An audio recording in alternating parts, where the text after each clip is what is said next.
지금 이 순간에도 러시아와 우크라이나 사이의 갈등은 수많은 가족의 삶을 산산조각 내고 있습니다. 그 어두운 현실 속에서 놀랍게도 많은 러시아 여성들이 한국을 새로운 희망의 땅으로 바라보고 있다는 사실 알고 계셨나요? 영상 시작 전 구독과 좋아요, 불우이웃을 위해 끝까지 시청 부탁드립니다. 오늘 여러분께 소개해드릴 이야기의 주인공 안나는 바로 그 치열한 현실에서 용기를 내어 동생 엘레나와 함께 한국행을 선택한 27세 러시아 여성입니다.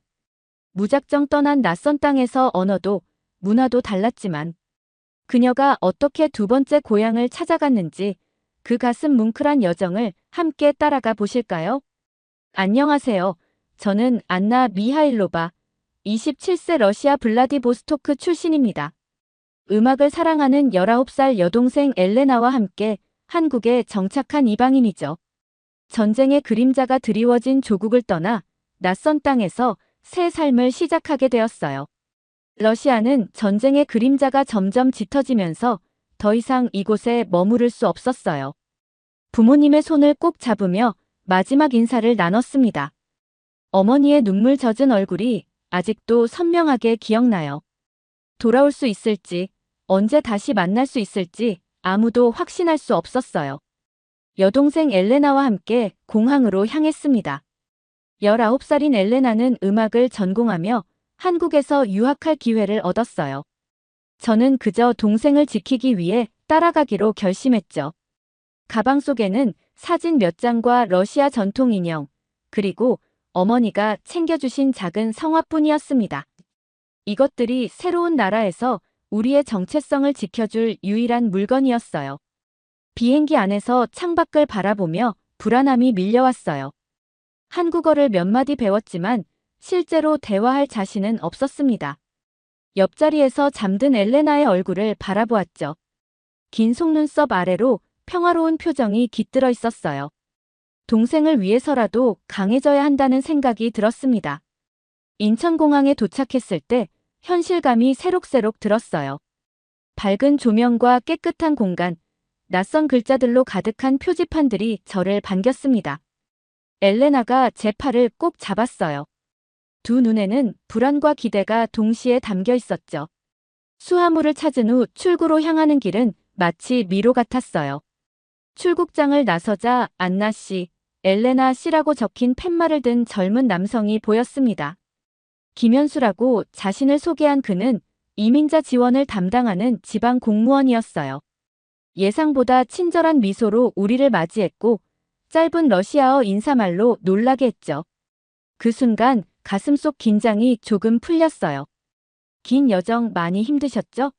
이제 도착했으니 걱정 마세요. 김현수의 말에 고개를 끄덕였지만 실제로는 절반도 이해하지 못했어요. 그럼에도 그의 친절한 몸짓만으로도 안심이 되었습니다. 공항 카페에서 간단히 차를 마시며 앞으로의 계획을 설명받았어요. 그의 차를 타고 서울을 벗어나 지방 소도시로 향했습니다. 창밖으로 펼쳐지는 한국의 풍경이 마치 영화의 한 장면처럼 느껴졌어요. 고층 빌딩들이 점점 낮아지고 푸른 산과 들판이 모습을 드러냈죠. 햇빛이 비치는 논과 작은 마을들이 인상적이었어요. 엘레나는 창밖 풍경에 감탄하며 자신의 꿈에 더 가까워졌다고 속삭였습니다. 저는 고개를 끄덕였어요. 마음속으로는 여전히 불안함이 가득했지만 동생의 행복한 얼굴을 보니 이 선택이 옳았다는 생각이 들었죠. 해가 질 무렵 우리의 새로운 보금자리가 될 작은 도시에 도착했어요. 아직 많은 것이 불확실했지만 이제 첫걸음을 내딛었다는 사실만으로도 작은 용기가 생겼습니다. 다음 날 아침, 김현수가 우리가 머물 작은 원룸으로 찾아왔어요. 전날 도착해 겨우 짐을 풀고 잠든 저와 엘레나는 낯선 환경에서의 첫 아침을 맞이했습니다. 창밖으로 보이는 낮은 산과 정돈된 거리 풍경이 러시아와는 다른 느낌을 주었어요. 김현수는 오늘 마을을 둘러보며 기본적인 생활 정보를 알려주겠다고 했죠. 마을 중심가로 향하는 길은 생각보다 깔끔했어요. 좁은 골목길마다 정갈하게 심어진 화분들과 한글로 된 간판들이 눈에 들어왔습니다. 김현수는 천천히 걸으며 주요 장소들을 소개했어요. 시장, 우체국, 은행, 병원까지 모든 것이 도보거리 내에 있었죠. 지나가는 주민들은 호기심 어린 눈빛으로 우리를 바라보았지만 대부분 고개를 숙여 인사를 건넸어요. 오전 중에는 마을 이장님인 이정환 씨를 만났습니다. 70이 넘은 나이에도 정정한 모습이었고 외국인 정착 지원에 열정적이었어요. 이정환 이장님은 따뜻한 미소로 우리를 맞이하셨죠. 러시아에서 온 젊은이들이군요. 우리 마을에 온 것을 환영합니다. 적응하는데 어려움이 있으면 언제든 말해주세요. 번역앱을 통해 전달된 이장님의 말씀에 가슴이 따뜻해졌어요. 이장님의 사무실 벽면에는 마을 행사 사진들이 가득했습니다. 그 중에는 외국인들과 함께 찍은 사진도 몇 장 있었어요. 이정환 이장님은 마을의 정착 지원 프로그램에 대해 상세히 설명해 주셨죠. 오후에는 김현수와 그의 동료 박민주가 진행하는 현지 적응 교육에 참석했어요. 박민주는 러시아어에 능통한 자원봉사자로 우리와의 소통을 도와주었습니다. 기본적인 한국어 인사말부터 대중교통 이용법, 쓰레기 분리수거 방법까지 실용적인 정보들을 배웠어요. 엘레나는 빠르게 받아들이며 즐거워했지만 저는 모든 정보가 한꺼번에 밀려와 조금 벅찼죠. 교육 후에는 함께 마을 카페로 향했습니다. 모스크바의 아침이라는 이름의 카페였어요. 러시아풍 인테리어가 눈에 띄었죠. 카페 주인인 세르게이는 10년 전 한국에 정착한 러시아 출신 사업가였습니다. 우리를 보자 반가워하며 러시아어로 인사했어요. 고향의 언어를 듣는 순간 갑자기 눈물이 차올랐습니다. 처음에는 모든 것이 힘들었지만 이제는 이곳이 제 두 번째 고향이 되었어요. 여러분도 시간이 지나면 적응할 수 있을 거예요. 세르게이의 말에 희망이 생겼어요. 그는 카페에서 일할 사람을 찾고 있다며 제게 제안을 했습니다. 당장 답을 하지는 않았지만 가능성을 열어두었어요. 마지막으로 엘레나의 음악학원을 방문했죠. 작지만 아담한 학원에서는 피아노 소리가 흘러나왔습니다. 엘레나는 눈을 반짝이며 교실을 둘러보았어요. 원장 선생님은 엘레나의 실력을 높이 평가하며 환영해 주셨죠. 첫 수업에서 엘레나는 우크라이나 출신의 소피아와 친구가 되었어요. 하루가 마무리될 무렵 작은 원룸으로 돌아오는 길에 새로운 희망이 피어났습니다. 낯선 환경이지만 생각보다 많은 도움의 손길이 있었어요. 창밖으로 보이는 달빛 아래 마을의 윤곽을 바라보며 처음으로 이곳에서도 살아갈 수 있을지도 모른다는 생각이 들었죠. 세르게이의 제안을 받아들여 카페에서 일하기로 한 지 일주일이 지났어요. 첫 출근 날의 긴장감은 아직도 생생합니다. 앞치마를 메고 카운터에 섰을 때 심장이 마구 뛰었죠. 메뉴판의 한글이 아직 익숙하지 않았고 손님들의 빠른 말투를 알아듣기 어려웠어요. 세르게이는 제 불안한 얼굴을 보더니 웃으며 말했습니다. 첫날은 누구나 실수하기 마련이에요. 천천히 배우면 됩니다. 그의 말에 조금 안심이 되었지만 여전히 손은 떨렸어요. 다행히 첫 손님은 김현수였죠. 그는 일부러 찾아와 격려해 주었습니다. 카페에서 일하는 동안 세르게이와 많은 대화를 나눴어요. 그는 10년 전 유학생으로 한국에 왔다가 정착한 경우였습니다. 처음에는 언어 장벽과 문화 차이로 어려움을 겪었지만 포기하지 않고 노력한 결과 지금은 자신의 사업체를 운영하게 되었다고 해요. 한국인들은 공동체 의식이 강합니다. 처음에는 지나친 간섭처럼 느껴질 수도 있지만 사실은 배려와 관심에서 비롯된 거죠. 러시아인들은 더 개인적인 공간을 중요시하니까 적응하는데 시간이 필요할 거예요. 세르게이의 말은 제게 새로운 시각을 주었어요. 그동안 낯설게 느껴졌던 주민들의 관심이 이제는 따뜻한 배려로 다가왔습니다. 카페에서 일하면서 자연스럽게 한국어도 늘었어요. 마을 축제가 다가오면서 카페는 더욱 분주해졌습니다. 세르게이는 러시아 전통 음료를 축제에서 선보이자고 제안했어요. 크바스와 모로즈코 같은 전통 음료를 준비하며 고향에 대한 그리움이 밀려왔죠. 재료를 구하기 위해 김현수와 함께 대도시로 나가기도 했어요. 카페에서 음료를 준비하는 동안 주민들의 관심이 높아졌습니다. 어르신들은 호기심 어린 눈빛으로 제가 일하는 모습을 지켜보셨어요. 처음에는 그 시선이 부담스러웠지만 점차 익숙해졌죠. 한 할머니는 매일 아침 카페에 들러 제게 한국어를 가르쳐 주셨습니다. 그러나 모든 주민들이 우호적인 것은 아니었어요. 몇몇 어르신들은 여전히 외국인에 대한 경계심을 숨기지 않았습니다. 한 번은 카페에서 주문을 받던 중 한 노인분이 불평을 터뜨리셨어요. 외국인이 뭘 안다고 우리에게 음식을 팔아. 러시아 사람들은 다 믿을 수 없어. 그 말에 가슴이 아팠지만 세르게이는 침착하게 대응했습니다. 그는 노인분에게 다가가 진심 어린 사과와 함께 따뜻한 차를 대접했어요. 시간이 지나자 노인분의 표정이 조금씩 누그러졌죠. 축제 준비가 한창이던 어느 날, 제 첫 번째 큰 실수가 있었어요. 러시아어와 한국어를 혼동해 주문을 완전히 엉망으로 만들었습니다. 새 테이블의 주문이 뒤바뀌었고 손님들은 당황했죠. 얼굴이 화끈거리고 눈물이 날 것 같았지만 세르게이가 재빨리 상황을 수습해 주었어요. 놀랍게도 손님들은 이해해 주셨고 오히려 제게 한국어를 가르쳐 주겠다고 제안하신 분도 계셨죠. 실수는 성장의 일부예요. 완벽하게 시작하는 사람은 없어요. 중요한 건 포기하지 않는 마음이죠. 세르게이의 말에 용기를 얻었습니다. 작은 카페에서의 일상이 저를 조금씩 변화시키고 있었어요. 러시아에서는 실수에 대한 두려움이 컸지만 이곳에서는 실수조차도 배움의 기회가 된다는 것을 알게 되었습니다. 카페에서의 실수 이후 며칠 동안 자신감이 많이 떨어졌어요. 매일 아침 일어나 출근길에 오르는 발걸음이 무거웠습니다. 그런 제 모습을 눈치챈 김현수가 퇴근 후 저를 찾아왔죠. 한강이 내려다 보이는 작은 공원 벤치에 앉아 이야기를 나눴어요. 안나 씨, 적응하는데 시간이 필요한 건 당연합니다. 한국에 온 지 얼마 되지 않았잖아요. 스스로에게 너무 가혹하지 마세요. 김현수의 말은 현실적이면서도 따뜻했어요. 그는 자신이 대학 시절 교환학생으로 러시아에 갔을 때의 경험을 들려주었습니다. 언어도 모르고 문화적 차이에 당황했던 순간들, 실수를 연발했던 이야기들은 제게 위로가 되었죠. 김현수는 눈을 반짝이며 말했어요. 지금 힘들지만 이 시간들이 나중에는 소중한 추억이 될 거예요.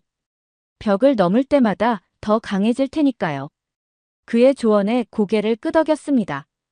다음 날부터 다시 용기를 내어 카페에서 일했어요. 세르게이도 계속해서 격려해 주었고 단골 손님들은 제 서툰 한국어에 미소로 화답해 주셨죠. 주말에는 엘레나의 음악 공연이 있었어요. 마을 문화센터에서 열린 작은 행사였습니다. 엘레나는 피아노로 우크라이나 민요를 연주했죠. 조용히 시작된 멜로디가 점점 강렬해지면서 관객들의 시선이 엘레나에게 집중되었어요. 마지막 음이 끝나자 뜨거운 박수가 터져 나왔습니다. 제 가슴은 자랑스러움으로 가득 찼어요. 다음 날 카페에서 일하던 중 재미있는 해프닝이 있었습니다. 손님이 주문한 아이스 아메리카노를 이스크라 메리카노라고 잘못 알아들은 거예요. 이스크라는 러시아어로 불꽃이라는 뜻인데 저는 정말로 그런 메뉴가 있다고 생각했어요. 손님들이 웃음을 터뜨리자 처음에는 당황했지만 곧 상황을 이해하고 함께 웃었습니다. 안나 씨의 실수가 오히려 귀여워요. 덕분에 러시아어도 배우게 되네요. 한 손님의 말에 기분이 좋아졌어요. 실수가 항상 부정적인 결과만 가져오는 것은 아니라는 것을 깨달았죠. 저녁에는 엘레나와 소피아가 우리 집에 놀러 왔어요. 소박한 저녁 식사를 준비했고 세 사람은 한국 생활의 어려움을 나누며 위로받았습니다. 소피아는 한국에 온 지 1년이 되어가는 선배로서 많은 조언을 해주었어요. 주말에는 마을 어르신들과 만나는 시간이 있었습니다. 이정환 이장님의 제안으로 마을 회관에서 문화교류 모임이 열렸어요. 러시아 전통 음료인 크바스를 준비해 가져갔죠. 처음에 어르신들은 생소한 맛에 표정을 찌푸리셨지만 천천히 음미하시더니 점점 관심을 보이셨어요. 이거 괜찮은데? 건강에도 좋을 것 같구먼. 한 할아버지의 말씀에 다른 어르신들도 고개를 끄덕이셨습니다. 제가 러시아어로 건배사를 외치자 어르신들도 따라하려고 노력하셨죠.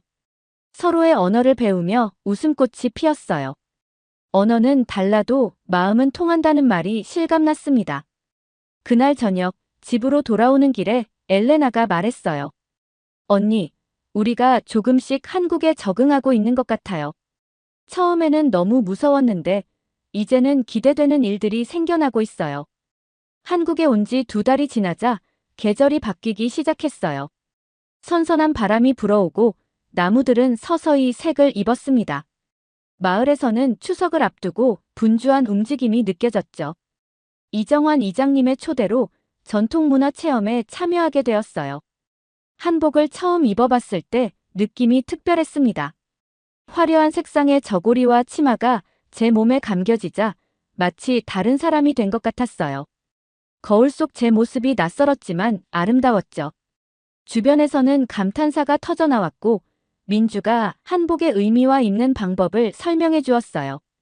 한복은 단순한 옷이 아니라 한국의 철학과 미학이 담긴 예술 작품이에요. 민주의 설명을 들으며 한국 문화의 깊이를 느낄 수 있었습니다. 한복을 입고 마을 광장을 거닐 때는 마치 시간 여행을 하는 듯 했어요. 주민들은 반갑게 인사하며 사진을 찍자고 제안했죠. 처음으로 이방인이 아닌 마을의 일원으로 느껴지는 순간이었습니다. 오후에는 김치 담그기 체험이 있었어요. 배추를 절이고 양념을 만들고 하나하나 정성껏 양념을 바르는 과정은 생각보다 복잡했습니다. 하지만 마을 할머니들이 인내심을 갖고 가르쳐 주셨어요. 할머니의 질문에 러시아의 가족 모임과 음식 문화에 대해 이야기했죠. 페로키와 보르시치를 만드는 과정, 가족들이 모여 이야기를 나누던 추억들을 나눴습니다. 문화는 달라도 가족의 소중함을 중요시한다는 점에서 공통점을 발견할 수 있었어요. 주말에는 유키와 함께 차를 마시는 시간을 가졌습니다. 유키는 일본에서 온 유학생으로 한국에서 3년째 생활하고 있었어요. 그녀의 경험담은 저에게 큰 도움이 되었죠. 처음에는 모든 게 다르게 느껴져요. 하지만 시간이 지나면 그 차이를 즐길 수 있게 돼요. 완벽하게 한국인처럼 살려고 하기보다는 나만의 방식으로 한국 문화를 받아들이는 게 중요해요. 유키의 말은 큰 위안이 되었습니다. 무조건적인 동화가 아닌 서로 다름을 인정하고 존중하는 태도가 필요하다는 것을 깨달았어요. 봉사활동도 시작했습니다. 박민주의 제안으로 다문화가정 아이들에게 러시아어를 가르치는 봉사였어요. 아이들의 순수한 호기심과 배움의 즐거움을 보며 저도 행복해졌죠. 민주는 러시아에 큰 관심이 있었고 서로의 문화에 대해 배우는 시간은 매우 즐거웠습니다. 마을 어르신들과의 관계도 달라졌어요.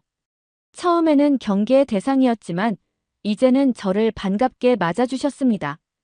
특히 제가 만든 러시아 전통차를 좋아하셨어요. 매주 토요일 마을회관에서 열리는 차 모임은 이제 작은 전통이 되었죠. 안나가 가져온 차는 몸이 따뜻해져요. 우리 전통차와 다르지만 맛있어요. 할머니의 말씀에 행복한 미소가 지어졌습니다. 엘레나는 음악 발표회를 준비하느라 바빴어요. 이번에는 러시아 노래와 한국 노래를 함께 준비했죠. 엘레나가 말했습니다. 언니, 이제 한국이 점점 집처럼 느껴져요. 낯설지만 따뜻해요. 그 말을 듣고 눈시울이 뜨거워졌어요. 이제 이곳은 단순한 머무는 곳이 아닌 우리의 삶의 일부가 되어가고 있었죠. 우리는 어쩌면 2개의 고향을 가진 행운아인지도 모른다는 생각이 들었습니다. 카페에서 일한 지 3달이 지났을 때 세르게이가 제게 특별한 제안을 했어요. 카페 메뉴를 확장하면서 러시아 전통 디저트를 추가하고 싶다는 거였습니다. 이제 그는 제 의견을 신뢰했고 더 많은 책임을 맡기고 싶어 했죠. 세르게이의 사무실에 앉아 메뉴 계획을 논의하는 순간이 인상적이었어요. 안나의 프랴니키와 바라키가 손님들에게 인기가 좋아요. 이제는 본격적으로 러시아 코너를 만들어 보는 게 어떨까요? 세르게이의 제안에 가슴이 설렜습니다. 처음으로 제 아이디어가 현실이 될 수 있다는 기대감이 생겼어요. 러시아에서는 그저 대학을 졸업하고 평범한 사무직을 꿈꿨을 뿐인데 이곳에서는 제 정체성을 살린 일을 할 수 있다는 가능성이 열렸죠. 그날 저녁, 집으로 돌아오는 길에 머릿속은 온통 새로운 아이디어로 가득 찼습니다. 단순히 메뉴를 확장하는 것을 넘어 언젠가는 저만의 작은 가게를 열어보고 싶다는 꿈이 피어났어요. 러시아와 한국의 맛을 접목한 특별한 공간을 만들고 싶었죠.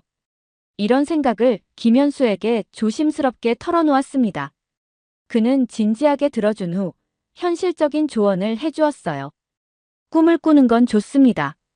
하지만 외국인으로서 사업을 시작하는 것은 생각보다 복잡해요. 비자 문제부터 시작해서 사업자 등록, 세금 문제 등 넘어야 할 산이 많죠. 김현수의 솔직한 말에 조금 실망했지만 한편으로는 감사했어요. 현실을 직시하는 것도 중요하다는 것을 알았습니다. 그는 이어서 말했어요. 그렇다고 포기하라는 뜻은 아니에요. 지금부터 차근차근 준비하면 가능성은 있습니다. 저도 도울 테니 함께 알아봐요. 김현수는 외국인 창업 지원 프로그램과 필요한 자격 요건들을 정리해 주었어요. 당장은 어렵더라도 장기적인 목표로 삼을 수 있다는 희망이 생겼죠. 주말에는 마을 어르신들과 함께 텃밭 가꾸기에 참여했습니다. 마을 뒤편 작은 농장에서 감자를 수확하는 일이었어요. 흙을 파헤치고 감자를 캐내는 작업은 힘들었지만 보람찼죠. 러시아에서 할머니와 함께 감자를 수확했던 어린 시절이 떠올랐습니다. 그 추억을 할머니들과 나누자 모두 공감하셨어요. 우리도 어릴 때는 그랬어. 시골에서 온 가족이 모여 농사일을 했지. 공통된 경험을 나누니 더욱 가까워진 느낌이었습니다. 문화와 언어는 달라도 삶의 본질은 비슷하다는 걸 다시 한번 깨달았어요. 수확한 감자로 함께 요리를 했죠. 저는 러시아식 감자 요리를, 할머니들은 한국식 감자전을 만들어 나눠 먹었습니다. 마을에서는 공예 수업도 열렸어요. 전통 공예를 배우는 프로그램이었습니다. 처음 도전한 매듭 공예는 생각보다 어려웠어요. 손가락이 엉키고 실이 꼬였지만 선생님의 인내심 있는 지도로 조금씩 익힐 수 있었죠. 안나 씨, 처음 치고는 잘하네요. 손재주가 있어요. 선생님의 칭찬에 기뻤습니다. 완성된 작은 매듭 장식은 비록 완벽하지 않았지만 제게는 특별한 의미가 있었어요. 한국 문화의 일부를 내 손으로 만들어냈다는 성취감이 컸죠. 엘레나는 도자기 만들기에 재능을 보였습니다. 공예 수업은 단순한 취미를 넘어 깊은 사색의 시간이 되었어요. 전통 공예에 담긴 철학과 미학을 배우며 한국 문화에 대한 이해가 더욱 깊어졌습니다. 특히 여백의 미와 자연과의 조화를 중요시하는 한국 미학은 러시아의 화려함과는 달랐지만 그 안에서 또 다른 아름다움을 발견할 수 있었어요. 안나 씨는 한국에서 어떤 꿈을 이루고 싶나요? 그 질문에 잠시 생각했습니다. 처음에는 단순히 생존과 적응이 목표였지만 이제는 더 큰 꿈이 생겨났어요. 러시아와 한국의 문화를 연결하는 작은 다리가 되고 싶어요. 두 나라의 좋은 점을 함께 나누는 공간을 만들고 싶습니다. 평온했던 일상에 갑작스런 위기가 찾아왔어요. 어느 월요일 아침, 세르게이의 카페에 위생 점검이 나왔고 몇 가지 문제점이 지적되었습니다. 러시아 전통 음료를 만드는 과정에서 한국의 위생 규정을 완벽히 지키지 못했던 점이 주요 원인이었죠. 세르게이는 충격을 받았고 저는 미안함에 가슴이 무거웠어요. 이대로라면 영업정지 처분을 받을 수도 있습니다. 일주일 내에 모든 문제를 해결해야 해요. 점검관의 말에 카페 분위기는 침울해졌어요. 세르게이는 한국에서의 10년 경력 중 이런 일은 처음이라며 당황했습니다. 저는 제가 도입한 러시아 메뉴가 문제의 원인이 된 것 같아 더욱 괴로웠죠. 세르게이가 저를 불렀을 때 최악의 상황을 각오했어요. 안나, 이건 누구의 잘못이 아니야. 우리가 함께 해결해야 할 문제일 뿐이야. 세르게이의 따뜻한 말에 눈물이 났습니다. 책임을 묻기보다 함께 해결책을 찾자는 그의 태도에 감사했어요. 곧장 마을 주민들에게 도움을 청했죠. 김현수는 행정적 절차를 도와주겠다고 나섰고 이정환 이장님은 마을 사람들을 모아 대청소를 제안하셨습니다. 주말에는 정말 놀라운 일이 벌어졌어요. 20명이 넘는 주민들이 카페로 모여들었죠. 할머니들은 청소도구를 들고 할아버지들은 수리할 곳을 살폈습니다. 유키와 소피아도 친구들을 데려와 도왔어요.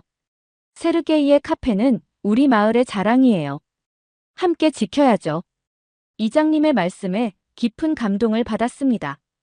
외국인인 세르게이와 저를 마을의 일원으로 받아들여준 것이었어요. 하루 종일 청소하고 시설을 개선했죠. 저는 러시아 음료 제조 과정을 한국 위생 기준에 맞게 수정했습니다.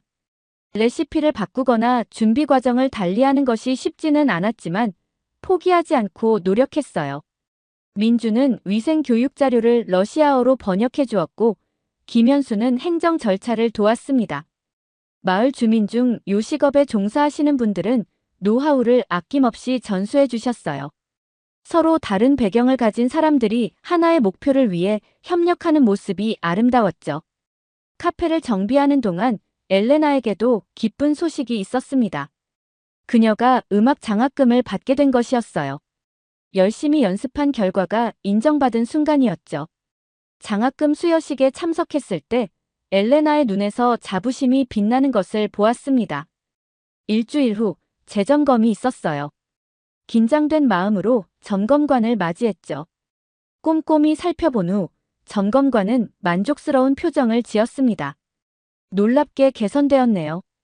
이 정도면 기준을 충족합니다.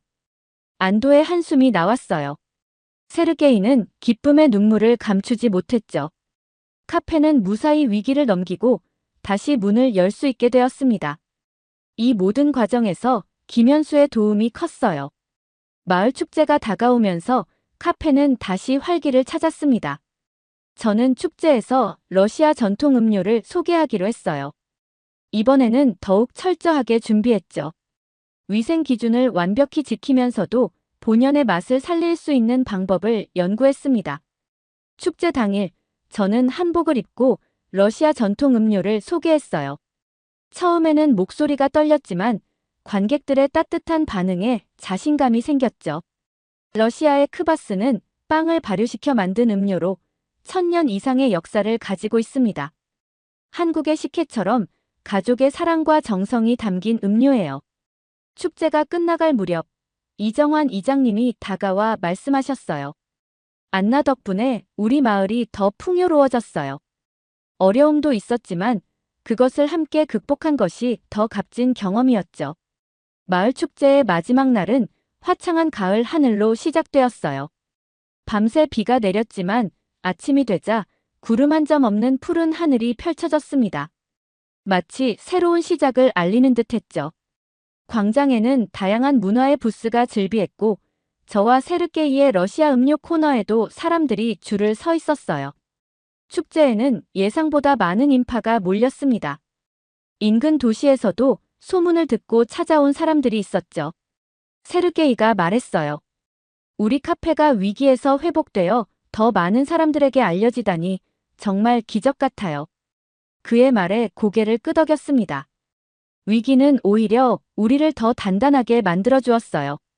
카페의 위생 문제를 해결하는 과정에서 한국의 기준을 완벽히 이해하게 되었고 덕분에 더 체계적인 운영이 가능해졌죠.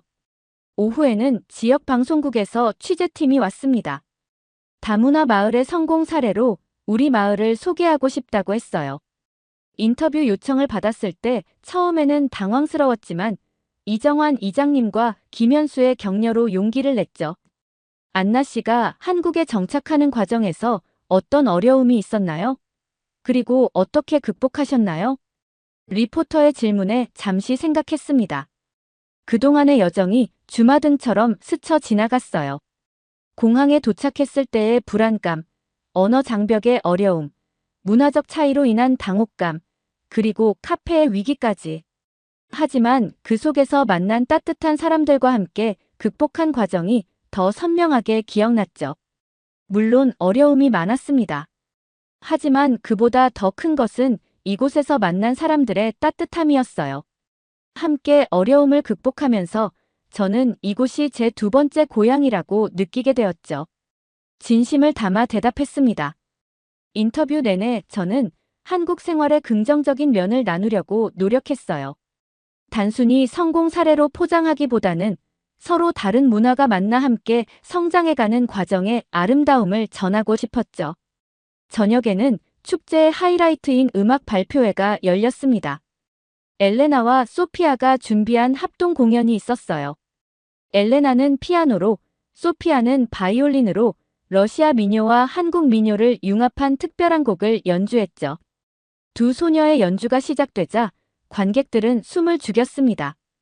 우아하게 흐르는 멜로디는 마치 두 문화의 대화처럼 느껴졌어요. 축제가 끝나고 일주일 후 세르게이의 카페는 새롭게 문을 열었습니다. 이전보다 더 깔끔하고 체계적인 모습으로 단장되었어요. 특히 러시아 코너가 새롭게 마련되어 러시아 전통 음료와 디저트를 전문적으로 선보일 수 있게 되었죠. 개업식에는 마을 주민들이 대거 참석해 주셨습니다. 세르게이의 카페는 이제 우리 마을의 자랑입니다. 다양한 문화가 공존하는 우리 마을의 상징이죠. 이정환 이장님의 말씀에 모두가 박수를 쳤어요. 카페는 단순한 사업장을 넘어 문화 교류의 장이 되어가고 있었습니다. 가을이 깊어가는 어느 날, 마을 문화센터에서 세계 문화의 날 행사가 열렸어요. 마을에 거주하는 다양한 국적의 사람들이 자국의 문화를 소개하는 자리였죠. 저와 엘레나는 러시아 전통 의상을 입고 참여했습니다. 행사의 마지막 순서는 연합 공연이었어요. 러시아, 우크라이나, 일본, 한국 등 다양한 국가의 전통 공연이 하나로 어우러진 무대였죠. 엘레나의 피아노 연주에 맞춰 한국 전통 무용이 펼쳐지고 러시아 민요에 한국의 장구 소리가 어우러졌습니다. 서로 다른 문화가 충돌하는 것이 아니라 아름답게 조화를 이루는 순간이었어요. 공연이 끝나고 엘레나가 물었습니다. 언니, 후회하지 않아요? 러시아를 떠나 이곳에 온 것을? 잠시 생각한 후 대답했어요. 아니, 후회하지 않아. 물론 고향이 그립고 가족이 보고 싶지만 이곳에서 우리는 새로운 삶을 찾았어. 두 개의 고향을 가진 것은 축복이야. 창밖으로 보이는 별들은 러시아에서 보던 것과 같았습니다. 같은 하늘 아래 우리는 모두 연결되어 있다는 생각이 들었어요. 문화와 언어는 달라도 인간의 마음은 결국 같다는 것을 이곳에서 배웠죠. 사연자분께 전하고 싶은 말씀이 있으시면 댓글로 남겨주시면 전달해 드리겠습니다. 그러면 더욱 감동적인 다음 사연으로 넘어가겠습니다. 한국인은 이상하다니까 어떻게 냄새가 안 날 수가 있지. 내가 생각한 한국의 이미지는 이게 아닌데. 어떤 외국인이 한국에 오자마자 의아해합니다. 한국인에게는 특유의 냄새가 난다고 생각을 했었기 때문인데요. 오늘의 사연은 이탈리아 조향사 루나 씨의 사연입니다. 갓 태어난 아기는 색을 구별하지 못하며 적어도 생후 6개월 이상은 지나야 사물을 정확히 구별하고 볼 수 있는 거 알고 계신가요? 하지만 후각만큼은 다르죠. 냄새를 통해 아주 예민하게 엄마에게 친근감을 느끼고 낯선 일을 알아챈 수 있어요. 그래서 후각은 사람이 가진 감각 중 가장 원시적인 감각으로 불리기도 하는데요. 사람마다 좋아하는 냄새는 다 다르겠지만 바삭하게 튀긴 치킨 냄새나 스테이크를 굽는 고기, 냄새 먹거리 코너를 지나가면 나도 모르게 배가 고프지 않았는데 먹고 싶다는 의욕이 확 들게 되는 경험 모두 한 번쯤 혹은 그 이상 반드시 있으실 거라 장담할게요. 후각의 힘은 우리가 생각하고 있는 것보다 훨씬 더 대단합니다. 그리고 우리 생활에 알게 모르게 가장 큰 영향을 끼치고 있어요. 저는 어릴 적부터 천부적인 후각 능력이 있었습니다. 하지만 평범하지 않은 그 능력 때문에 어딜 가든 괴짜 취급이나 예민한 애로 취급받기 일쑤였어요. 제가 원해서 이렇게 태어난 것은 아닌데 그건 점점 더 사람들을 제 주변에서 멀어지게 했죠. 그러다 보니 저는 점점 서서히 저만의 세계 속으로 더 깊이 빠져 들어가게 되었습니다. 그러다 문득 결심했어요. 이건 단점이 아니라 장점이라고. 그래서 이 장점을 살릴 수 있는 일을 해보자고 말이죠. 그래서 저는 현재 아주 강력한 감각인 이 후각과 아주 밀접한 일을 하고 있습니다. 바로 조향 사업이죠. 저는 현재 이탈리아 밀라노 근처에 위치한 그랑프리라는 지역에서 향기와 성분, 효능 등에 대해 연구하고 소비자들에게 피부와 공간을 위한 다양한 향기 제품을 만드는 일을 하고 있어요. 쉽게 말씀드리자면 그냥 자영업을 하는 사장이죠.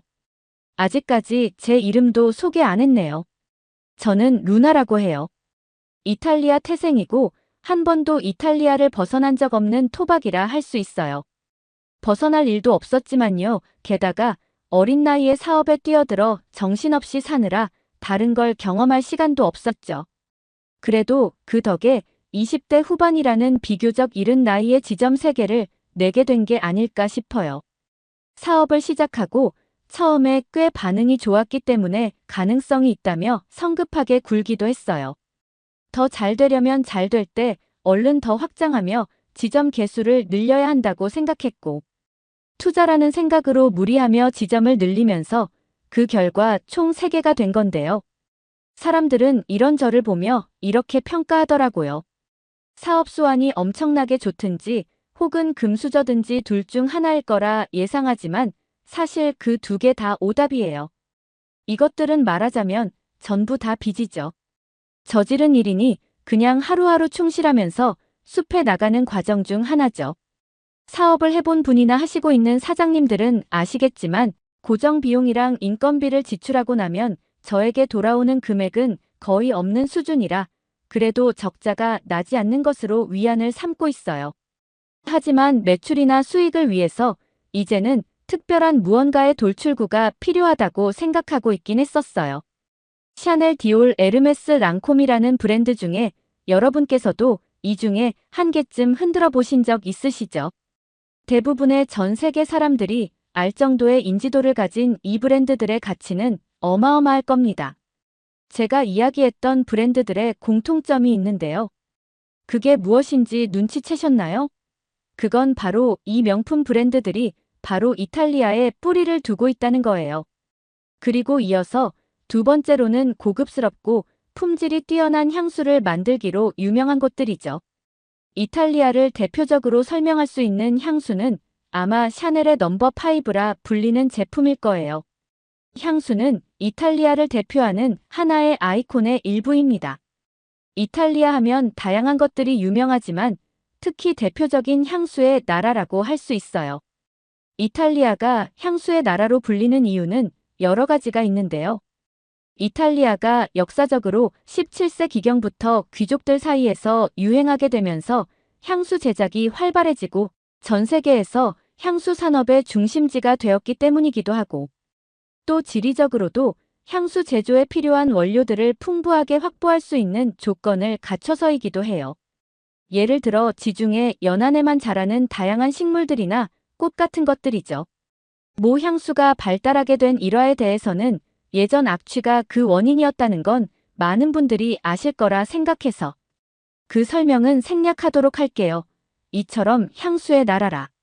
대표적으로 불릴 정도인 이탈리아에서 향으로 새로운 시장을 개척하는 일이 어디 쉽겠냐 하지만 저는 모든 일은 다 어렵다고 생각하는 편이었고, 그런 생각으로는 아무것도 할 수 없다고 여겨서 이 사업을 시작하게 되었죠. 그렇게 따져보면 수없이 창업되는 음식점이나 카페의 경우는 다 성공할 수 없게요. 그러니 시작도 하기 전에 걱정하는 건 좋지만 포기부터 해버리는 건 좋지 않다고 생각해요. 우리 회사는 밤 형태의 고체 향수를 주력해서 만들고 있어요. 고체 향수라는 걸 처음 들어보셨거나 아직 익숙하지 않으신 분도 있겠지만 고체 향수는 액체와 다르게 말 그대로 딱딱한 향수라고 생각하시면 됩니다. 일반적으로는 크림이나 왁스 형태의 밤으로 되어 있고 손가락으로 터치하거나 립밤처럼 원하시는 곳에 바르실 수 있죠.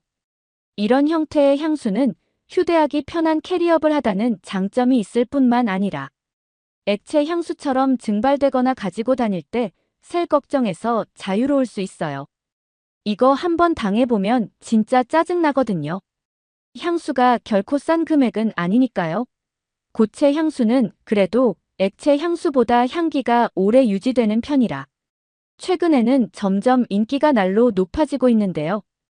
고체 향수의 매력은 사용자의 체온에 따라 반응하기 때문에 더욱 잘 퍼지게 느껴지기도 하는 다양한 장점을 가지고 있어요. 그 때문에 유명 브랜드들에서도 고체 제품을 계속해서 내놓고 있죠. 그리고 옷에 뿌리는 용인 드레스 퍼핑이나 공간에 뿌리는 용인 룸 스프레이나 디퓨저 캔들까지 다양하게 넓혀가고 있는 추세예요. 저는 기존 명품 브랜드들과 차별화를 위해 가장 자연 친화적인 본연의 향을 내고 천연 원료를 사용하는 제품을 만들려고 노력해요. 사람에게 쓰여지고 사람이 머무는 공간을 채울 향기이기에 결국에는 사람을 위해 향하고 있어야겠다고 생각했기 때문에 몸에 좋지 않은 재료는 최대한 지향하고 있어요. 이런 향을 만드는 직업을 지칭해 조향사라고 부르는데요. 보통 여러 가지 향료를 섞어 새로운 향을 만들거나 제품의 향을 더 씹히는 일을 해요. 조향은 생각보다 복잡한 단계를 거쳐요. 향수나 디퓨저처럼 향기를 나게 하는 건 단순히 좋은 냄새를 내는 것 이상의 의미를 지니고 있어요. 이건 예술적으로 남아낼 수 있는 향기라는 레시피를 만들어내는 요리사 같기도 하죠. 혹은 그 공식을 만들고 풀어가는 수학 문제 같기도 하며 특유의 미적인 가치도 담아낼 수 있는 미술과도 같아 저는 제가 하고 있는 일이 마치 종합예술처럼 느껴져요. 제 장점을 최대한 살릴 수 있어서 다른 사람보다 훨씬 더 미세하게 작업할 수 있었어요. 조향의 가장 첫 단계는 사용할 사람의 연령, 성별 등을 고려해 만들고자 하는 향수의 이미지와 그 타입을 결정해야 합니다. 그 다음으로는 그에 어울리는 어코드에 맞춰 향수를 제조하는데요. 어코드란 향기를 바라는 개개의 물질이나 몇 가지를 조합해 조화를 이루는 기본적인 단위를 말하는 겁니다. 그 다음에는 그 향료들의 향을 맡은 후 향료명과 향의 특징을 기록하는 단계를 거쳐요. 이와 같은 과정을 올팩션이라 말해요. 모든 감각을 코에 집중시키고 그 향의 이미지를 잡아내는 올팩션을 마친 후에는 원하는 향을 골라 그 향들의 비율을 설정하는 조향 차트를 작성하면 되는데요. 이 조향 차트를 가지고 실험을 몇 번을 거치게 됩니다. 여기서 실험을 하는 이유는 처음부터 향수의 향을 정확하게 예측할 수 없기 때문이에요. 그래서 조향 차트 단계에 결정된 비율을 바탕으로 향료들을 섞은 후 그 향을 맡은 후 향까지 확인해서 전체적인 균형을 확인하는 거죠. 이 부분이 가장 어렵고 중요한 단계예요. 여기선 다시 가장 첫 순서로 돌아가 처음에 생각했던 이미지와 지금 향의 이미지가 부합한지 실험을 진행해요. 섬세한 후각과 섬세한 손놀림이 필요하죠. 향을 만드는 게 단순하게 생각되셨다면 그건 정말 오산일 거예요. 사연이 생각보다 흥미로우실 수 있어요. 유용하실 수 있으니 몇 가지 기본적인 걸 더 말씀드려 볼게요. 향은 그냥 딱 한 가지 향이 있는 것이 아니라 향도 구조가 있어요. 즉 향이 퍼지는 단계가 있는데요. 향이라고 쭉 같은 향이 나는 것이 아니잖아요. 처음에 느끼셨던 향과 조금 시간이 지난 다음에 느끼시는 향은 같은 향이 아니라는 걸 쉽게 아실 수 있으실 건데요. 그 구성 요소들을 간략하게 설명해 볼게요.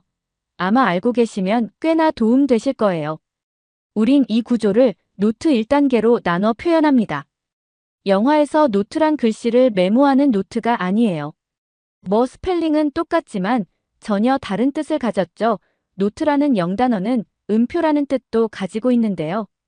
음악도 완성이 되려면 여러 개의 음표가 조화롭게 구성되어야 되는 것이 마치 향이 만들어지는 것과 같아 노트가 음표와 같은 뜻으로 사용되고 있어요. 노트는 시간에 따라 달라지는 후각적 느낌이나 인상이라고 생각해 주시면 될 것 같아요. 그 단계에 대해 설명해 드리자면 보통 우리가 향을 처음 뿌리거나 개봉했을 때 딱 느껴지는 향을 탑 노트라 부르는데요. 그 향 종류로는 시트러스 허브 그린 계열이 있어요.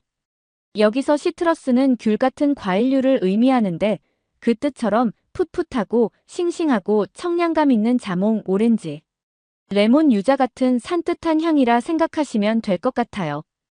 이 시트러스 향이 남녀노소 보통 가장 호불호 없게 좋아하시는 향 중 하나예요. 탑 노트는 보통 10분 정도 유지되죠. 이 향에 대해 처음 느끼는 첫인상을 심어주는 중요한 단계라 할 수 있어요. 탑 노트가 은은하게 발행되고 난 뒤 사라지면 등장하는 단계는 바로 가장 중요한 중심부 역할을 해주는 미들 노트입니다. 1시간에서 많게는 3시간 정도의 단계인데요. 여기에는 알데히드, 플로랄, 스파이시, 프로티, 애니멀 등으로 구성되어 있어요. 미들 노트가 바로 향수에서 가장 핵심이 되는 단계라고 할 수 있죠. 그리고 마지막까지 남는 일명 잔향이라 생각하시면 되는 라스트 노트 단계가 있습니다. 이 단계에서는 4시간에서 많게는 하루까지도 지속되는데 이는 개개인마다의 사람의 채취와 온도에 따라 다른 향으로 표현되기도 지속 시간이 다르기도 해요. 이 마지막으로 남는 향은 발사믹, 파우더리, 우디, 모시 계열 등이 있죠. 생각보다 꽤 복잡하고 세분화되어 있죠. 향을 만든다는 건 정말 어려운 일이라 매번 공부를 하고 새로운 것들에 대해 계속 배워야 합니다. 생각보다 단순하고 쉬운 일이 아니에요. 아마 해보시면 왜 향수가 결코 싼 값을 받을 수 없는지 이해하시는데 도움이 되실 거예요. 저는 평범한 감각을 지닌 사람들이 맡을 수 있고 알아챈 수 있는 것보다 훨씬 더 광활한 후각을 맡을 수 있어요. 그래도 제 나름 적성과 장점을 최대한 살려 사업으로 잘 해내고 있었기에 꽤 만족스러웠어요. 돈을 많이 벌진 않았어도 사업이 퇴보하고 있지는 않으니 그것만으로도 선방하고 있다고 생각하기로 했죠. 종종 사업을 하면서 힘든 일들은 계속해서 찾아왔어요. 그때마다 세상에는 편하게 공짜로 얻어지는 것들은 없다고 생각하며 제 마음을 다잡았어요. 인생의 모든 것은 쉽게 얻어지는 게 없고 소비자들을 대상으로 물건을 판매하는 일을 한다는 게 얼마나 만만치 않은 일인지 사업의 경험이 쌓일수록 절실히 느꼈거든요. 업체를 꾸려나가는 일은 좋은 일 한 번에 나쁜 일 두세 번 이렇게 번갈아가며 오곤 했던 것 같아요. 그때는 나쁜 일이 다가올 차례였나 봅니다. 어느 날 저희 회사 제품 리뷰를 보게 되었습니다. 그런데 그 내용이 저희 제품을 선물 받았는데 정말 별로였다는 리뷰였죠. 당연히 모든 사람이 좋아하는 제품을 만들 수는 없다는 건 아주 기본적인 개념이라 알고 있었지만 신랄하게 비판된 내용을 보니 괜찮지가 않더라고요. 제 마음속엔 점점 욕심이 생겼어요. 우리 제품을 더 많은 사람들이 좋아하는 제품이었으면 좋겠다고 말이에요. 그래서 저는 이 위기를 헤쳐가기 위해 직원들과 회의를 했습니다. 회의 결과 이 비판 리뷰에 변명을 하는 내용을 달고 우리의 향을 변경할 것이 아니라 우리의 제품의 우수성과 타당성을 더 많은 사람에게 입증해 보이는 건 만이 이 위기를 헤쳐나갈 해결책이라고 했죠. 그 결과 우리는 이벤트를 진행하기로 했습니다. 그러면서 협찬도 적극적으로 하기 시작했죠. 그간 향수는 보이질 않으니 미디어 쪽으로 협찬을 잘하지 않고 리뷰를 해주는 유명인들에게 입소문을 유도하는 마케팅을 하곤 했는데 우리 회사가 그 패러다임을 깨기로 한 것이죠. 그 결과는 그건 최고의 선택이었습니다. 매출도 문의도 폭증했지요.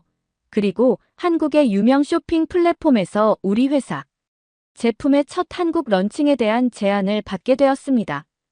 기뻐서 어쩔 줄 몰라 직원들과 소리 지르며 행복했어요.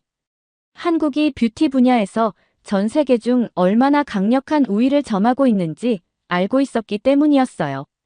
오죽하면 뷰티 제품 종사자들은 한국 소비자를 사로잡으면 그건 즉 전 세계 사람들을 사로잡을 수 있는 지름길이라는 여기는 분위기가 있습니다. 그런 한국에서 이런 제안이 오다니 처음 사업을 시작했을 때가 자연스럽게 생각났어요. 사업을 하는 것은 생각보다 훨씬 더 고통스러웠어요. 저는 제품 하나만 잘 만들면 다 아닌가라는 안일한 생각을 했었는데요. 현실은 직원들은 내 마음대로 되지 않았고 자꾸 예상하지 않은 문제들이 생기고 시설 관리부터 제품 관리, 마케팅 홍보까지 모든 걸 신경 쓰면서 고객에게까지 닿는 일은 힘들기만 했어요. 그래도 대출받았던 돈을 상환하기도 해야 하니까 열심히 노력해야 했어요. 개인적인 시간은 당연히 없어졌고 여행이나 취미 생활은 저에게 사치였어요. 그냥 부지런하고 꾸준한 삶을 살아가야 했죠. 그랬기에 이런 결과를 가져온 지금이 저에겐 너무 영광스러운 순간이었죠. 기대감을 잔뜩 가지고 한국의 사업체를 만나러 바로 떠나게 되었습니다. 한국으로 향하는 비행기 안에서 곰곰이 생각해보니 출근을 하는 게 아니라 다른 일정으로 가는 여정이 얼마만인 건지 싶었어요.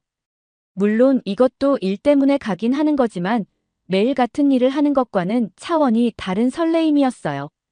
게다가 이건 제 인생의 첫 해외여행이라 그 떨림을 주체할 수가 없었어요. 그런데 제가 꿈꿔왔던 한국이 저희 첫 여행지이자 목적지가 되다니 이 모든 것이 운명처럼 느껴졌어요. 긴 시간 여행이 처음이라 솔직히 좀 힘들고 답답하기도 했는데 그마저도 지금 글을 쓰면서 생각해보니 또 그립네요.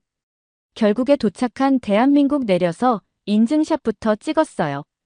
그런데 한국에 오는 길에 비행기에서도 한국 공항에서도 느낀 거지만 한국 사람들은 제가 보이게 특이하고 독특해 보이는 문화가 있었어요. 한국 사람들은 그 누구도 시끄럽게 통화하거나 공공장소에서 큰 소리를 내는 비매너적인 사람이 없었어요. 그래서 저도 같이 매너를 지키게 되더라고요. 솔직히 우리나라에서는 공공장소에서 한국 사람들처럼 매너를 지키는 편은 아니거든요. 그냥 자기가 원래 하던 데시벨과 별다를 것 없이 통화하고 내가 그 공간에 있으려고 비용을 지불하는 식당이나 카페, 펍 같은 공간에서는 더 자유롭고 시끄럽게 이야기하죠. 뭐 우리가 돈을 냈으니 그 행동들을 해도 당연히 그 장소를 사용하는 비용에 대한 권리를 지불했다고 생각하는 편인 것 같아요. 한국 회사에서 차량과 안내해 주실 직원이 기다리고 있을 거라 했기에 도착한 뒤 서둘러 공항 밖으로 나갔어요. 솔직히 처음 한국 공항을 본 느낌 그대로 이야기하자면 믿어지지가 않는 광경이었다는 말밖에 할 수가 없을 것 같아요. 저는 제가 외국이 처음이어서 그렇게 느낀 건 줄만 알았는데 SNS에 한국 공항 사진을 올렸더니 가봤던 사람들이 모두 저와 비슷한 느낌을 받았다는 걸 알 수 있었어요. 한국 공항은 깨끗하고 쾌적하고 최첨단의 모든 집약체였어요. 어느 곳으로 눈을 돌려도 단 한 곳도 지저분하다 느껴지는 곳이 없다는 게 특이했어요. 한국이 잘 사는 나라라는 건 알고 있었지만 그래도 우리나라가 더 강대국일 거라 생각하고 있던 제 생각을 단박에 깨부숴버렸죠. 앞서 제가 말씀드렸던 것처럼 저는 후각에 굉장히 예민하거든요. 냄새를 통해 장소의 차이도 알아챈 수 있을 만큼 예민하죠. 저는 독특하게도 냄새를 통해 많은 것들을 기억하고 분류하는 편인데요. 이탈리아에 와보신 분들이라면 아실 수도 있지만 우리나라에서는 한국 같은 환경이나 냄새를 맡는 일이 정말 굉장히 너무 매우 심각하게 드문 일이라는 걸 아실 거예요. 오래되어 유서와 역사가 깊은 현장이라는 그럴듯한 말로 포장되어 있지만 그곳에 사는 사람들도 그 냄새를 좋아하는 사람은 결코 없죠. 그런 표현하기 어려운 눅한 냄새가 아니라 사람이라면 당연히 좋은 냄새를 좋아하기 마련인데 한국의 공항이 그랬죠. 그때까지도 모 공항은 나라에서 가장 중요하게 여기는 시설 중 하나이기 때문에 특별히 그렇다고 생각했어요. 하지만 저는 곧 한국은 공항뿐만 아니라 어디도 그렇다는 걸 단 하루 만에 깨닫게 되었어요. 저는 공항으로 마중 나와주신 직원과 반갑게 인사를 나눴어요. 그녀 이름은 수아라고 했고 유창한 이탈리아어로 저를 맞아주었죠. 그녀는 해외 세일즈 팀인데 4개 국어나 할 수 있는 능력자였어요. 저는 우리나라 말 빼고는 영어도 잘하지 못해서 여행이 두려운 이유이기도 했는데 유창한 수아 덕분에 긴장과 걱정을 조금 내려놓을 수 있었어요. 가장 먼저 서울로 향해 회사로 가 담당자와 미팅을 하고 며칠간 런칭을 하기 위한 다양한 판매 및 홍보 계획을 수립하기로 했죠. 면일은 타이트하게 회의에 참석해야 했어요. 컨셉팀과 회의를 마친 후 영상과 디자이너 팀 그리고 제품 안전 확인을 위한 절차도 마쳐야 했어요. 제가 그 일주일밖에 비울 수가 없었기에 원래는 그렇게 일정을 맞추기 어려운 팀에서도 저를 위해 최대한 유연하게 일정을 맞춰주셨죠. 그래서 비록 새벽이나 좀 늦게 회의 시간이 정해지긴 했어도 제 일정에 꾸역꾸역 모든 걸 맞춰준 한국 회사에 감사할 뿐이었어요. 빡빡한 일정만 마치면 이틀 정도는 한국을 돌아보고 관광할 수도 있어 그날만을 기다리며 열심히 임해야겠다 다짐했어요. 서울로 향하며 마주한 한국의 모습은 생각했던 것보다 훨씬 더 멋있었어요. 미디어나 영화 콘텐츠들에서 한국에 대한 걸 자주 접했지만 실제로 본 감동과는 비교가 되지 않았죠. 서울에 들어서니 도로 옆으로 반짝거리는 한강 옆을 달려가는데 사진으로 얼마나 남겼는지 이탈리아와는 전혀 다른 이국적인 모습에 단숨에 반해버렸죠. 그렇게 시간 가는 줄 모른 채 구경하니 한국 회사에 도착을 하게 되었습니다. 수아의 안내를 받아 친절한 직원들을 만나 반갑게 인사를 하고 계약과 약관에 대한 인터뷰와 회의를 마쳤어요. 고민할 것도 없이 저는 바로 계약서에 사인을 했습니다. 간단하게 즐거운 식사 시간을 마치고 일정이 빠듯하니 바로 컨셉 회의가 이어지게 되었어요. 한국 회사에서는 저희 회사가 자연 친화적이고 자연 본연의 향을 내는데 큰 장점을 봐준 거였어요. 달콤하고 강렬한 향기를 좋아하는 분들은 우리 회사의 제품을 별로라 하시는 분도 종종 봤었기에 속상한 마음이 들기도 했었는데 드디어 알아봐주고 있다는 사실에 그 순간은 좀 울컥하더라고요. 계속해서 사람들을 위한 좋은 제품을 만드는 걸 소홀히 하지 않았던 제 스스로가 대견했어요. 사실 저희 방법은 회사의 수익률을 덜 가져다 주는데요. 아무래도 몸에 좋은 것들로만 선별해 사용하기 때문에 재료비가 많이 들 수밖에 없거든요. 그래서 종종 저를 아는 사람들은 다른 방향으로 사업을 조금 각도를 변경해 보는 것이 어떻겠느냐고 이야기하기도 했었지만 제가 고집을 피우고 수익이 안 나더라도 제품의 퀄리티를 유지해 왔었거든요. 그런데 그걸 이렇게 큰 한국 회사에서 알아봐줬다는 게 정말 큰 기쁨이었죠. 첫날 회의를 마치고 그 다음 날은 광고 회의, 또 그 다음 날은 지면 촬영 이야기, 또 그 다음 날은 홍보와 판매 방향에 대한 회의가 이어졌어요. 고된 일정이었지만 그래도 힘을 내게 했죠. 몇 일간 한국에 머무르면서 대중교통을 이용해 호텔에서 미팅 장소로 이동하곤 했는데요. 새벽 5시 반에도 지하철을 탈 수 있었고 밤 12시에도 탈 수 있었다는 게 믿겨지질 않았어요.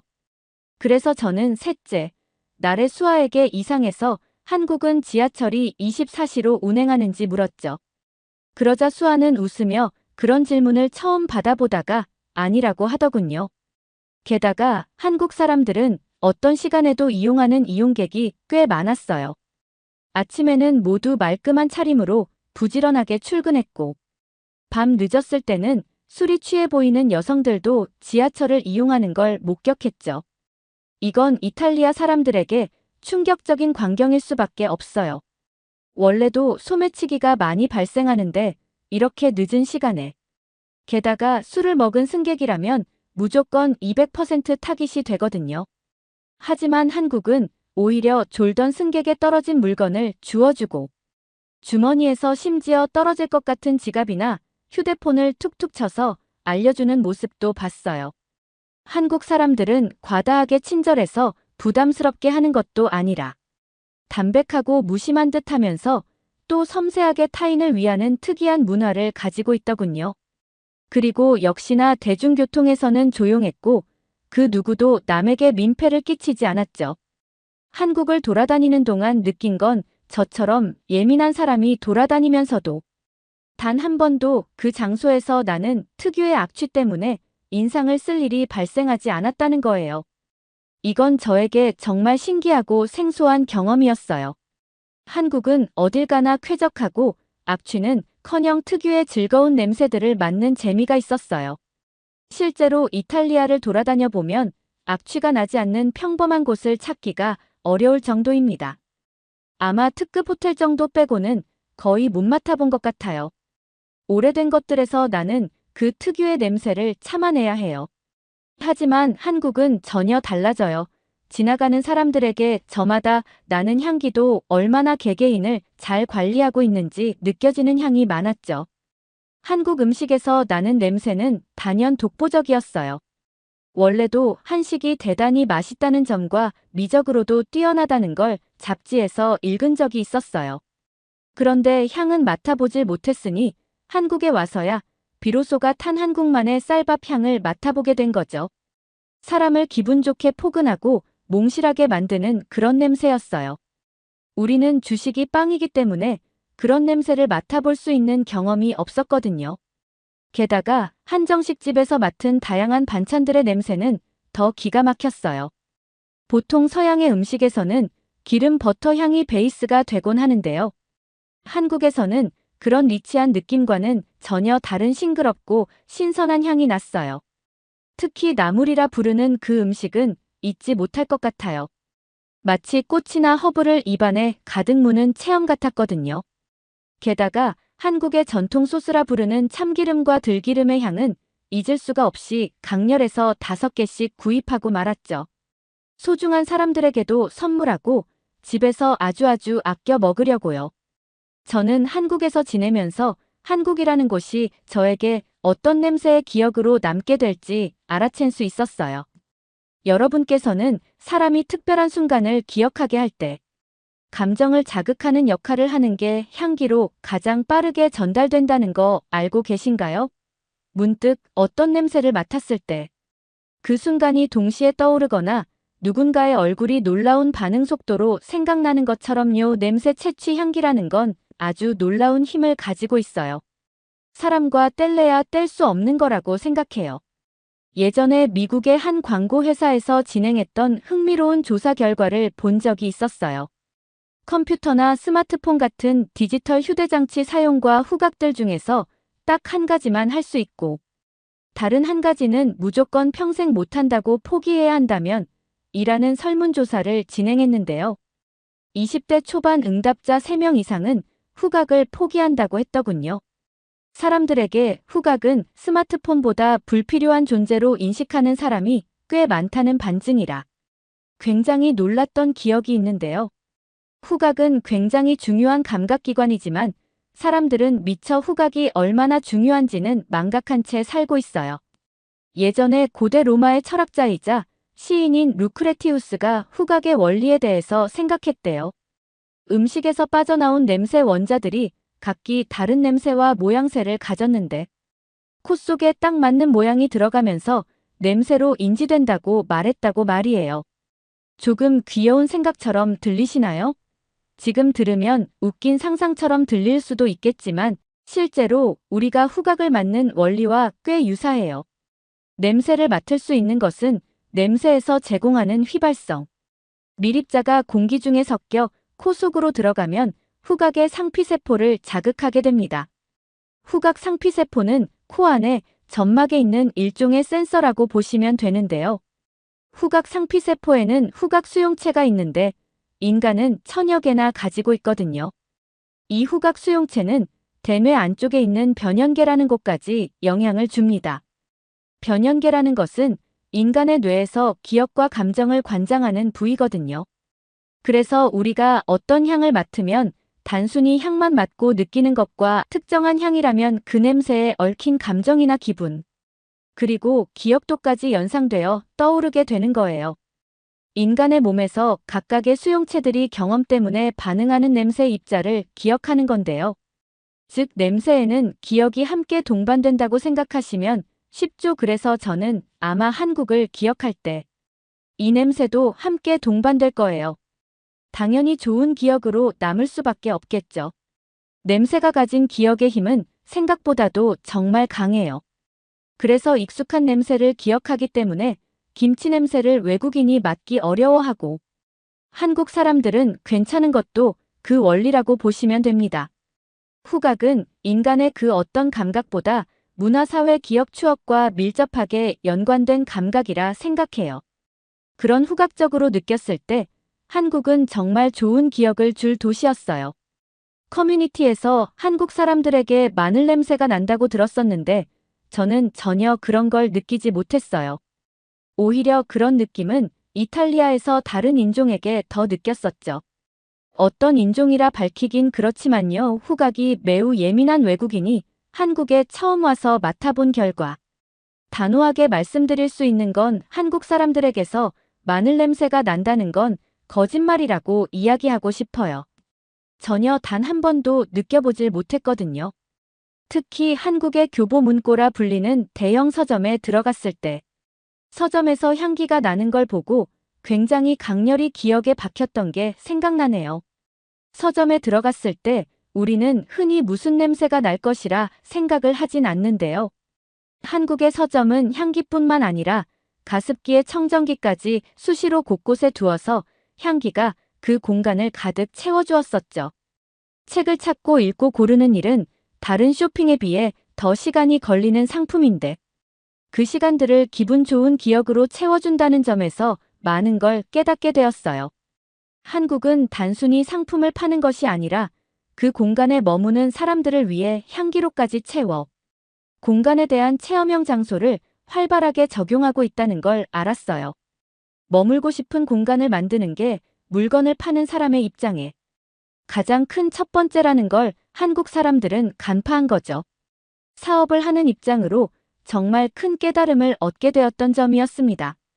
한국에서의 타이트한 일정들을 무사히 마치고 다시 이탈리아의 일상에 복귀했어요. 돌아오는 발렌타인데이에 맞춰 런칭되기로 했는데 걱정 반 기대 반이네요. 잘 안 되더라도 실망하진 않으려고 해요. 한국에 가서 뭐 하나라도 깨닫고 온 게 있잖아요. 단순히 상품만 중요한 게 아니라 상품을 사는 과정. 기억까지 좋은 기억으로 만드는 그런 향을 만드는 사람이 되고 싶네요. 그래도 이왕이면 한국에서 반응이 좋으면 더 좋겠죠. 어떤 사람은 저에게 공기 중에 한번 흩어지고 나면 금방 사라지고 많은 그런 걸 왜 하는 거냐고 묻기도 하더군요. 아마 그런 사람들은 냄새라는 게 얼마나 큰 힘을 가진지 모르고 하는 말이겠죠. 여러분은 어떠세요? 가장 좋아하는 향이나 그리운 냄새가 있으신가요? 저는 벌써 한국의 향이 그리네요. 저는 제 특이한 능력을 계속 좋은 쪽의 방향으로 발전시키려고 해요. 꼭 한국에서의 런칭 결과가 좋아서 한 번 더 빠른 시일 내로 한국에 다시 갈 수 있기를 바라면서 오늘도 늘 그랬던 것처럼 열심히 살아보겠습니다. 한국인들은 조금 다른 것 같아 이상한 냄새가 난단 말이지. 일본 나리타 공항에 있는 승무원이 한국인에 대한 뒷담화를 하고 있는데요. 들어보면 황당해서 말이 안 나오는 내용인데 왜 이런 말을 하는 걸까요? 안녕하세요. 저는 일본의 공항에서 지상직 직원으로 일하고 있는 미아라고 합니다. 한국인에 대한 재미있는 이야기가 있어서 이렇게 글을 쓰게 되었는데요. 얼마 전에 생긴 일이었어요. 그날따라 일본의 기상 조건이 너무 안 좋았어요. 승객들이 비행기에 탈 때까지만 해도 무사히 출발할 수 있을 거라고 생각했는데요. 보딩을 마치고 기다리고 있는데 갑자기 비가 미친 듯이 내리는 거예요. 저는 지상직 직원이었으니까 제발 비행 취소가 되지만 않기를 바라고 있었는데요. 비행 취소가 되면 아주 피곤해지거든요. 비가 도저히 출발할 수 있는 상태가 아니었어요. 일단 처음에는 비행이 미뤄졌어요. 처음에는 1시간으로 예상이 떴는데 2시간이 미뤄진다고 예상이 뜨니까 제가 또 할 일이 생겼죠. 일단 비행기에 타고 있는 승객들을 다시 탑승구로 나오게 해야 했어요. 이때부터 제 긴장이 시작되었어요. 일단 자기 일정이 망가지는 걸 대부분의 사람들은 싫어하는 편이긴 한데요. 유독 심한 승객들이 있어요. 특히 중국 승객들은 영어로 말하는 것도 아니고 중국어로 미친 듯이 욕을 하거든요. 일을 하다 보면 정말 중국인들에 대한 편견이 생길 수밖에 없어요. 최대한 안 가지려고 하지만요. 그런데 만약에 정말 불만이거나 어떤 대책을 바라면 중국어로 욕을 할 게 아니라 영어로 정중하게 요청을 할 거예요. 중국어로 화가 나서 하는 말들은 솔직히 말하면 자기 화풀이라고밖에 해석이 안 돼요. 지상직이라서 비행기를 탈 일은 없는데요. 비행기에 타서도 똑같다고 하더라고요. 다른 직원들 얘기를 들어보면 말이에요. 기내에서 잠시 기다려달라는 지시를 지키지 않고 난동을 피운 중국인이나 술에 취해 한국이 싫다고 공항에서 난동을 피운 중국인 등등 한두 가지가 아니었거든요. 동료들이 일부러 긴장하라 고집한 사건들만 이야기하고 좀 과장하는 거겠지 싶었지만 들으면 들을수록 긴장하게 되는 건 어쩔 수 없더라고요. 서양 사람들은 동양인 얼굴을 보면 알아보질 못한다는데 그거 아시죠? 한국인, 중국인, 일본인끼리는 얼굴만 봐도 다 알아보는 거요. 그래서 저는 얼굴을 보고 이제 긴장해야 하는 사람인지 괜찮은 사람인지 다 알고 있어요. 저도 이런 생각을 하는 제가 싫어서 최대한 편견을 안 가지려고 하는데요. 직장 생활이 그렇잖아요. 겉으로는 티를 안 내려고 노력하고 있답니다. 다른 지상직 직원들도 가장 선호하는 나라가 한국인데 무엇보다 굉장히 젠틀하고 동양인들 중 외모가 출중하고 신체 조건이 좋다고 했습니다. 그러고 보니 아까 보딩을 할 때도 그렇고 제가 뭘 할지 이미 다 알고 있는 사람 같았어요. 번잡한 국제공항에서 항공사 지상직 직원으로 근무하면서 전 세계에서 온수 많은 승객들의 다양한 행동을 항상 예리하게 관찰해 왔는데요. 하지만 특히 탑승 시간 준수에 있어서는 흠잡을 데 없이 시간을 잘 지키는 것으로 유명한 한국인 승객들이 항상 저의 감탄을 자아냈습니다. 한국인의 시간 엄수에 대한 저희 매혹은 바쁜 월요일 아침부터 시작되었습니다. 공항은 여행객들로 붐비고 있었고 출국장과 입국장이 늘 그렇듯 혼잡한 분위기였습니다. 그 와중에 한 무리의 한국인 승객이 눈에 띄었습니다. 그들은 독특한 패션 감각이나 구수한 한국말 톤 때문만이 아니라 놀라운 시간 관리 능력으로 눈에 띄었습니다. 제 경험상 탑승 시간은 종종 막판에 서두르는 승객과 놓친 승객을 찾는 정신없는 전화가 뒤섞인 교향곡과도 같았습니다. 하지만 한국인들은 그렇지 않았습니다. 한국인들은 항상 미리 와 있었어요. 그리고 탑승이 시작되면 먼저 줄을 서줘서 고마웠어요. 다들 1분도 늦지 않게 탑승구에 도착했습니다. 마치 비행 스케줄에 완벽하게 맞춰진 내부 시계가 있는 것 같았습니다. 한 가지 사건이 생생하게 기억납니다. 서울행 항공편이 늦은 저녁 출발로 예정되어 있었는데 이 시간은 보통 공항이 한산한 시간대입니다. 그날 저녁 갑작스러운 시스템 오류로 인해 탑승 수속이 지연되었고 대합실은 순식간에 조바심과 불만이 가득한 공간으로 변했습니다. 처음에는 2시간만 연착이 됐어요. 그런데 재미있는 점이 있었어요. 연착이 됐다는 얘기가 들리자마자 비행기에서 나온 사람들을 봤는데 한국인들이 제일 먼저 나왔어요. 심지어 옆에 캐리어를 다 끌고요. 캐리어가 거의 키링인 줄 알았어요. 우르르 나오는 모습들이 귀여웠어요. 뒤로는 저를 절망적이게 만든 방송이 있었어요. 오늘 비행기가 뜨지 못한다는 얘기였죠. 저는 그때부터 마음이 급해졌어요. 연착이 3시간에서 무기한 대기로 길어지자 중국인 승객들은 화를 미친 듯이 내기 시작했어요. 한국인 승객들은 눈치를 보기 시작했고요. 저는 한국 분들끼리 단체로 이의를 제기할까봐 엄청나게 긴장한 상태였습니다. 하지만 그런 게 아니었어요. 어디에서 쉴 수 있나 눈을 굴리는 거였어요.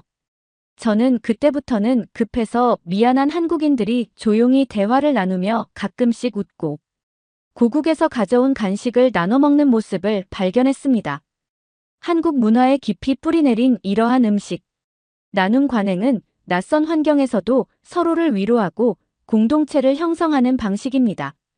뭔가 요청하는 것도 굉장히 젠틀했고요.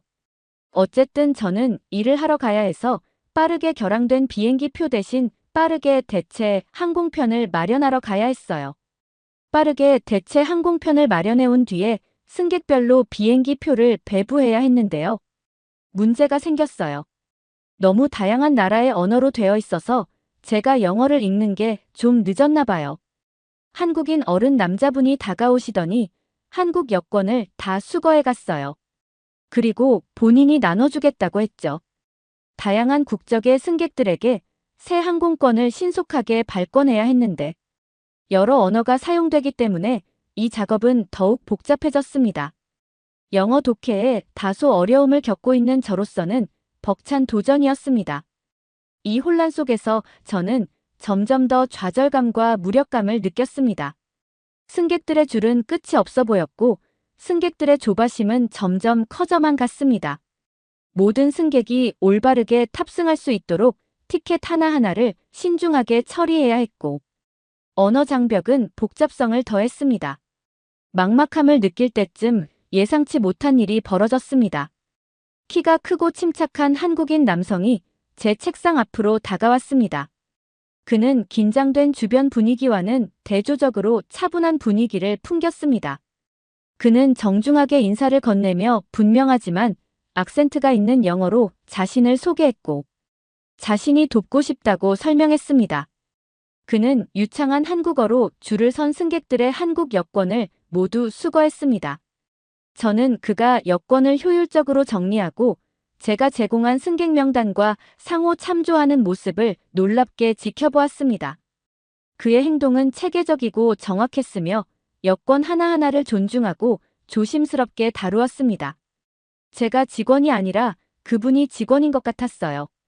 다른 승객들은 좌절감에서 호기심 그리고 감탄으로 바뀌는 표정으로 조용히 지켜보았습니다. 그 한국 남자의 솔선수범은 저에게 도움이 되었을 뿐만 아니라 상황의 질서와 평온함을 가져다 주었습니다. 그는 한국인 승객 한 명 한 명에게 표를 나눠주며 유창한 한국어로 변경사항을 설명했습니다. 그는 친절하고 인내심 있는 태도로 승객들의 질문에 답하고 안심시키는데 시간을 할애했습니다. 심지어 영어 이름도 한국인 승객들이 아주 빠르게 불러서 전달해줬어요. 정말 공장 같았어요. 이러한 그의 친절과 리더십은 깊은 감동을 주었습니다.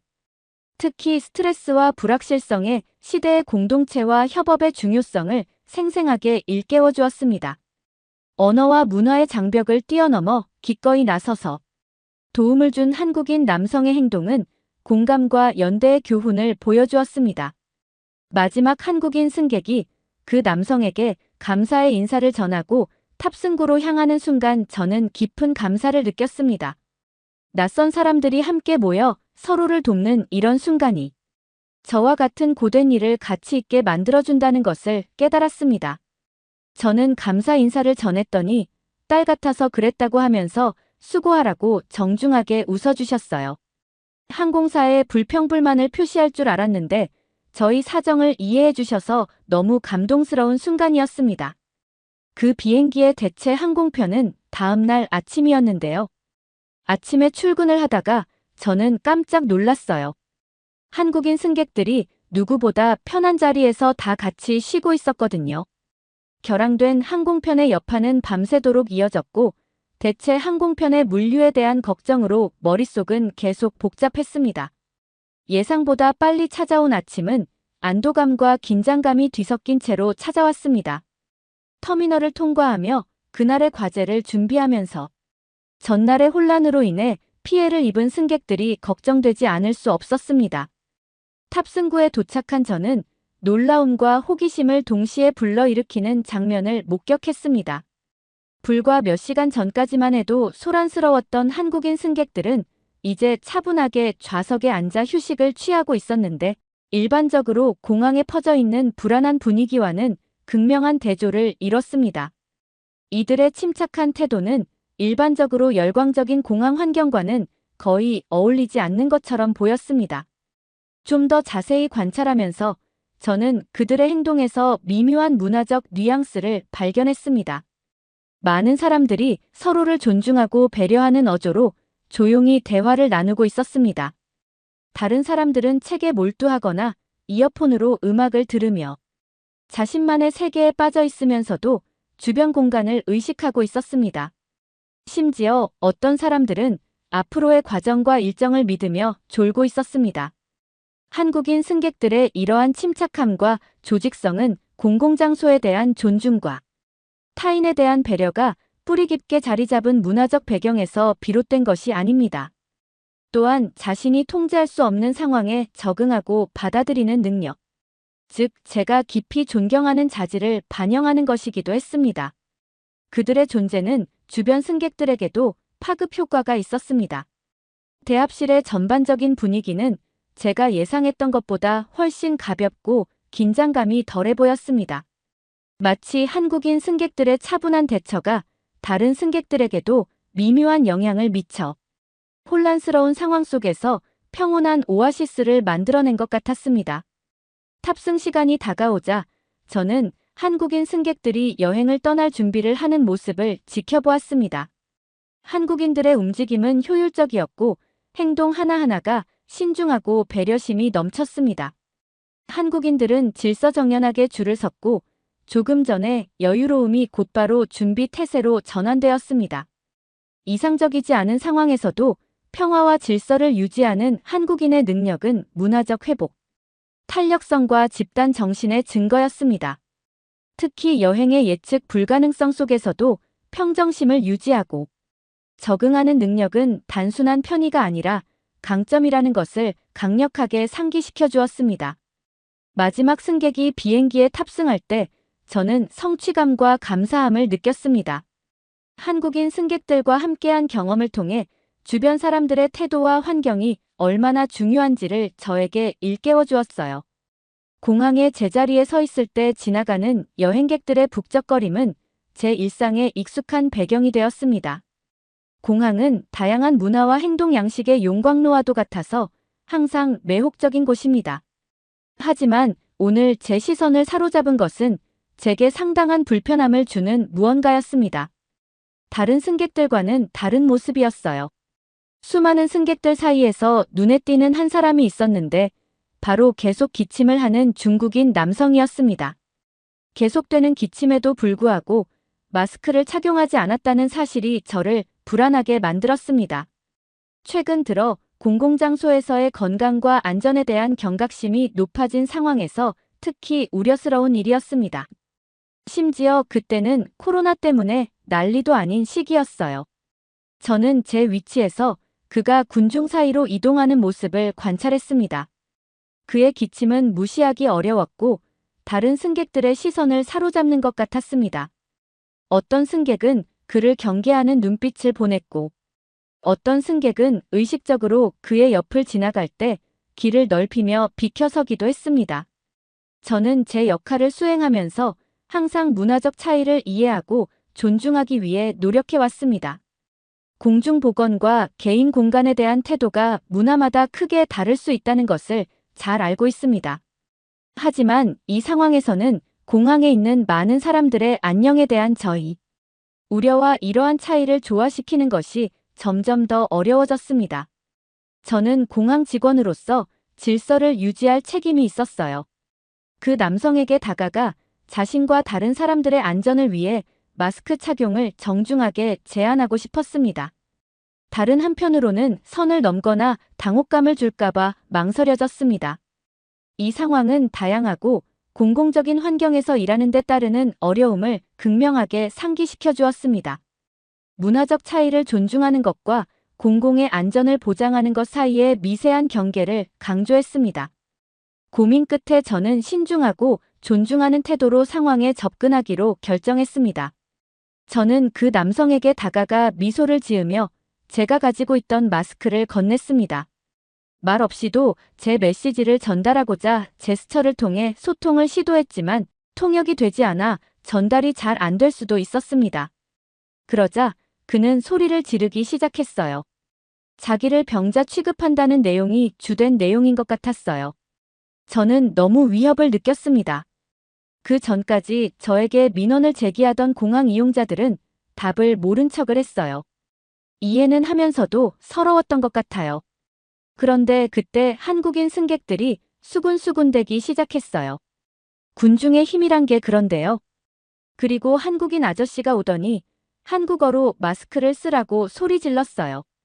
주변 사람들은 다 그 중국인을 이상한 눈으로 바라봤고요.